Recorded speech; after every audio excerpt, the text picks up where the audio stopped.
as I was saying, yeah, I just got out of the theater and I just saw Ready Player One for the second time because I loved it so much. And this is what I have to say, is that the first time of it, I loved it, and it was amazing, and it was great, and I just couldn't take off the rose-colored glasses because I read the books like 5 times before I actually, before I actually saw it, and I loved the book, and then I saw the movie, and the movie was great, it stood well on its own, and then I wanted to see it a second time because I wanted to see what it was like without the glasses on. I was kind of more looking at the lens of what the movie was like. So I decided to go in, and I'm going to do it from like a fanboy perspective versus a critic perspective. So from my fanboy perspective, I loved it. You're never ever going to have something that is immediately taken from a novel and make it word for word put into a film. It's just not going to happen. And the changes that they made in the movies were actually really good. They really amplified all of the different aspects in the movie that worked pretty well. I'll get into more later of why that could also be bad. But overall, it was pretty good. They had to try to put everyone together in the film to try to meet up at certain times that are different than in the book so that they can get the movie going along and such. So, no, fantastic. Like, the movie was great.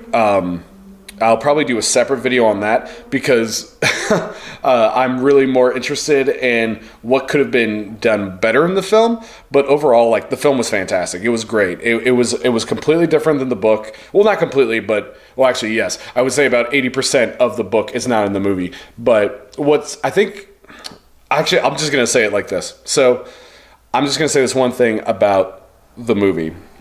Is that they did justice to the source material. And I think that's all that matters. Is that, yes, it's not exactly the same story, but at the same time, it's very well made. It has lots of good points in it.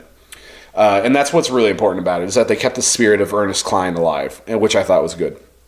And I'll go into more about that.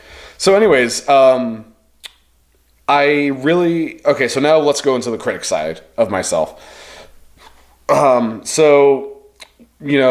going to be comparing it to the book a little bit because I think it's actually very good and it gives you a deeper analysis of how a medium can be different. You can be reading the book and then that's kind of like the rough draft of the script, and then you see the actual movie, and then that's the actual film. You can kind of see where both stories could be taken in different directions. And I think it's kind of interesting to see it that way because both are really well made, and so you can see the differences in it. So,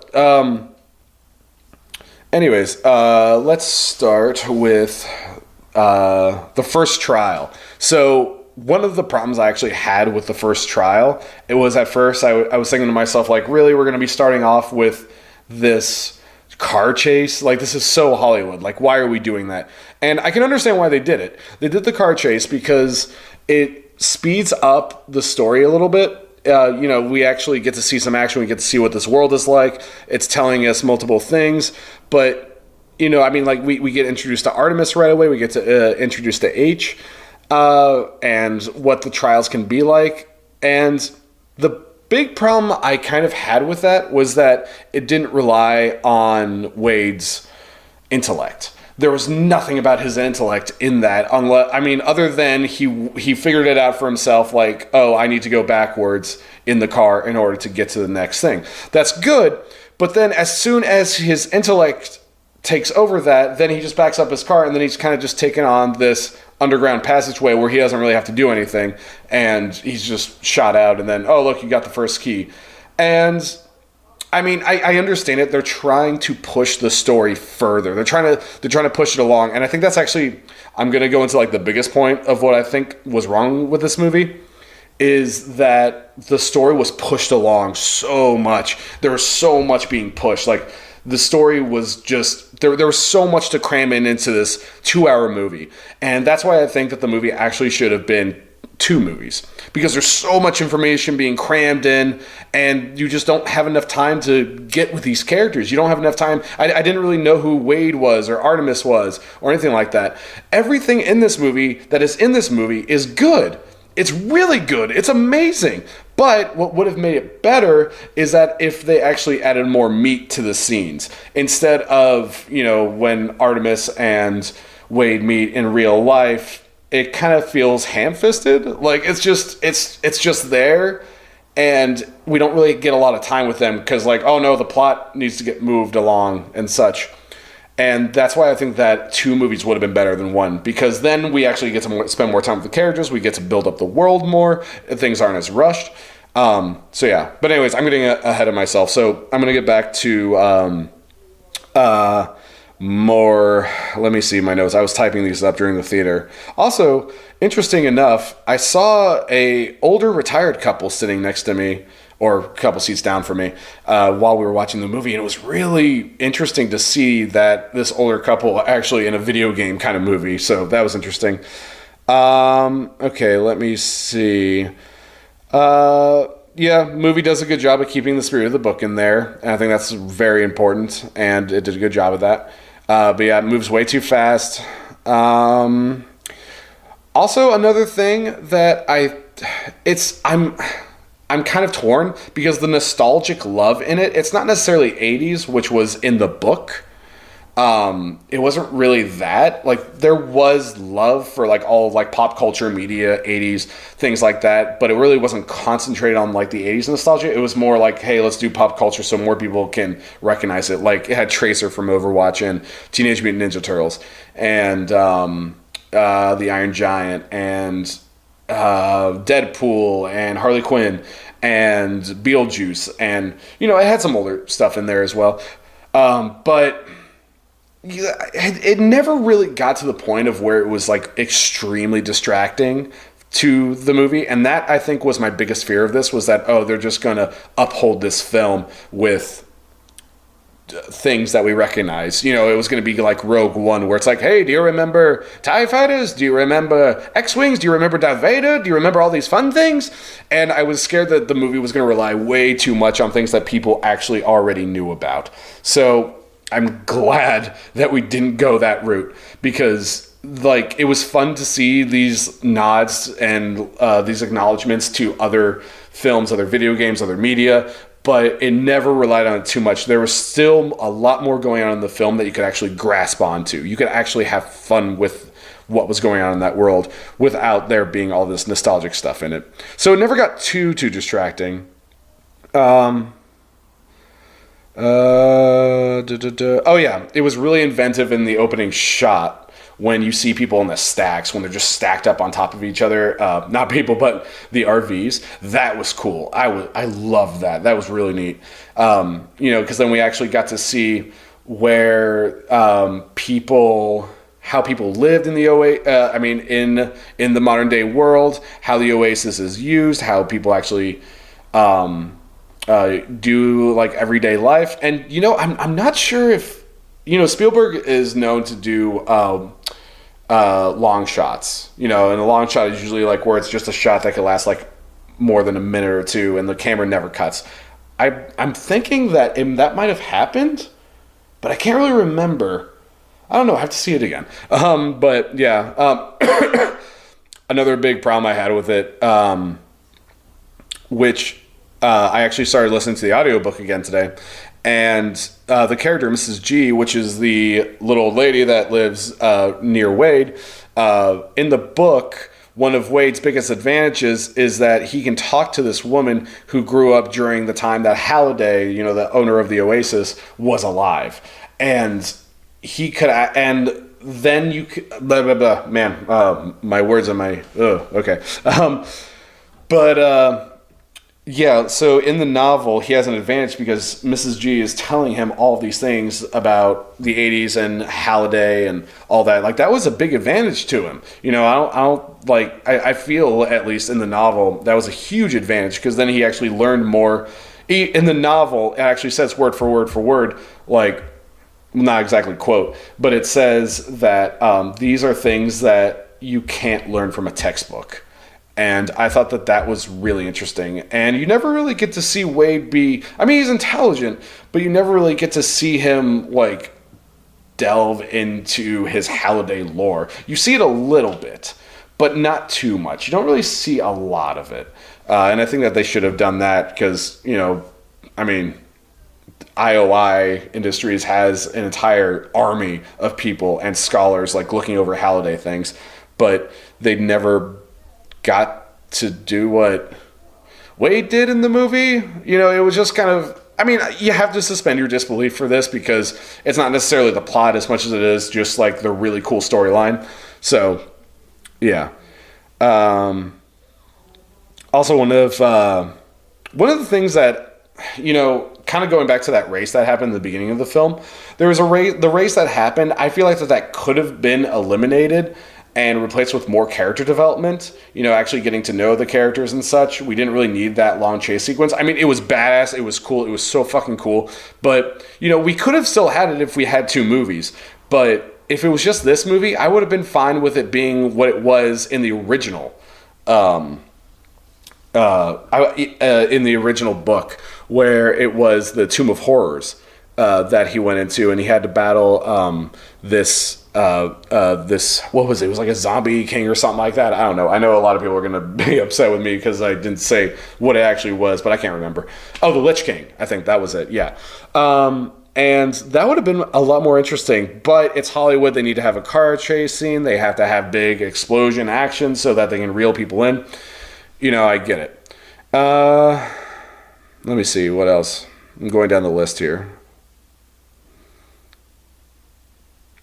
And yeah, just like I was saying before, it has all of the ingredients necessary, but we needed more. We're just kind of given like little tiny tidbits of information. Like, okay, we have this, and we have this, and we have this, and we have this, but it's very sparse. It's not enough. Everything is there, but we needed more of it, I think. I mean, as terms of action, I think the action was fine.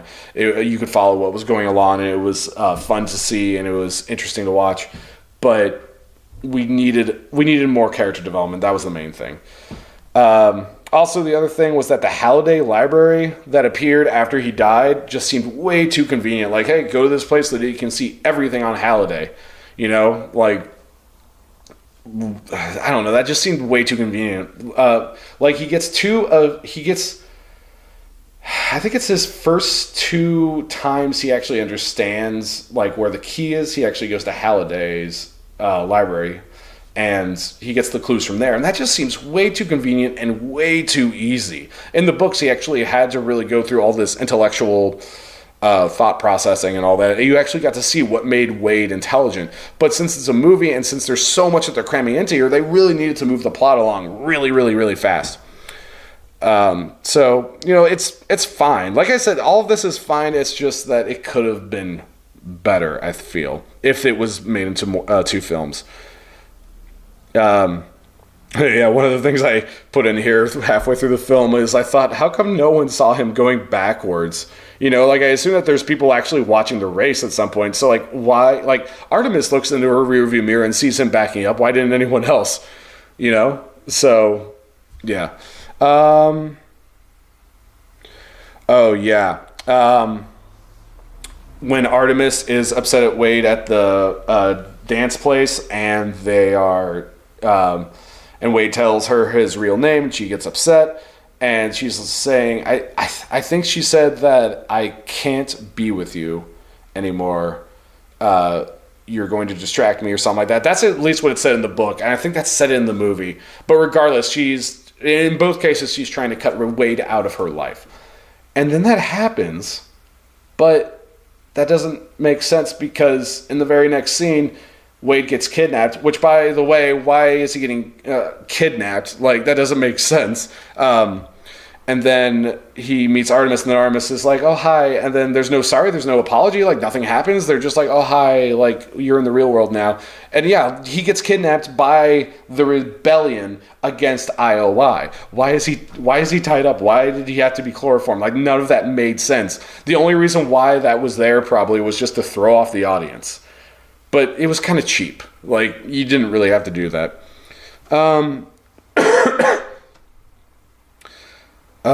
Yeah, and then their first meeting is kind of sped up. And like I said, like, it's there. The plot is there. The story's there, but we needed more. Oh yeah, and also if no one noticed this is actually kind of interesting. This is kind of like where I'm going into with all of the nods that I think this movie does really, really, really well. Is that they take a lot of the things from the book that they weren't able to put into the movie, and they put nods to it in the movie. And this is what I mean by keeping the spirit alive. So if you look on the back of the van that H drives, there's a sticker on the back of it with this head with ram horns coming out of it, and you see it on the back of it, and that's actually the Tomb of Horrors entrance, I believe. Like it's my friend Brian was telling me that, and I thought, oh, that's really cool. So it was a nod to the Tomb of Horrors, which is the first trial in the book. So that was pretty cool. Also, the fact that James Halliday has a Space Invaders shirt, that was pretty neat. What else? Because he actually wears it in the book, and they actually nod to it. What else did they do in it that was really cool? The other thing is that in the beginning of the novel, Wade is actually talking about the first video game that ever had an Easter egg in it called Adventure, and it was like on the Atari. And he's just talking about it in the novel, but then that actually turns out to be the last trial in the movie, which was really cool. So they still kept it in there. It's just that they had to play around with it a lot. So those are kind of those are three things I've noticed. I'm sure that there's more where they just kept the spirit of Ernest Cline in the movie. This didn't really make any sense. So why does Daito go into a meditative state towards the end of the movie? Like, that doesn't make any sense. Like, it's the final battle, and the war hasn't even begun yet, and Daito goes into like a meditative state, and then halfway through the battle, he finally gets up, and then he activates his Gundam suit.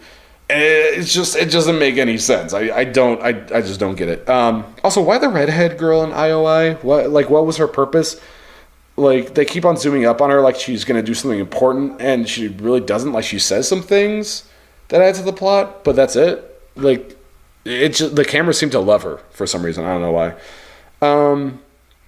Also, why is there only one person guarding the orb that is putting the force field around Anorak's castle? Why one person? Why? Like, you have an entire army of people. It's weird. I have a note in here too, but I'm not sure what I was trying to say. When Wade goes up to see one of the IOI people playing Adventure, and then Sho in the movie is about to fire his arrow at the IOI employee, and then for some reason Wade goes, "Wait, he's trying to win." Like, why would you let him try to win? You're trying to save the Oasis. You're not trying to give it to these IOI hacks. Like that was so against the character. But yeah, those are my thoughts on Ready Player One, essentially. I love the movie, don't get me wrong. Like, it was great. It stood well on its own as its own movie. And they still try to keep the spirit in the film, which is good. And I think it was fine. I mean, I love the book for what it is. I love the movie for what it is.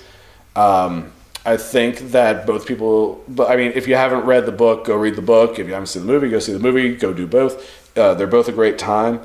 And, also to end on a funny note, lots of lens flares in this movie because, it's Spielberg, so he needs to have those lens flares in there. But yeah, anyways, I hope you guys enjoyed the film. I highly recommend both book and movie. Go see them, and I will see you on the next review. Thank you. So I just saw Ready Player One, and the fanboy in me is saying it's fantastic, and the critic in me says there are some things they could have done better with it. Now, whoa. Man.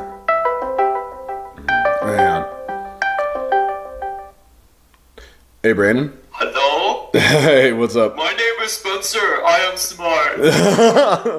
Hey, man.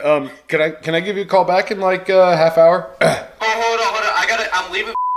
But did you see that new movie yet? Ready Player One? Yeah. Oh, fucking yes, I did. Did you like it? Oh, dude, hell yes, I did. Dude, oh my. Dude, I love Carlton. It was awesome. Oh, yeah, no, dude, no. All right, man, have fun. Bye. Dude.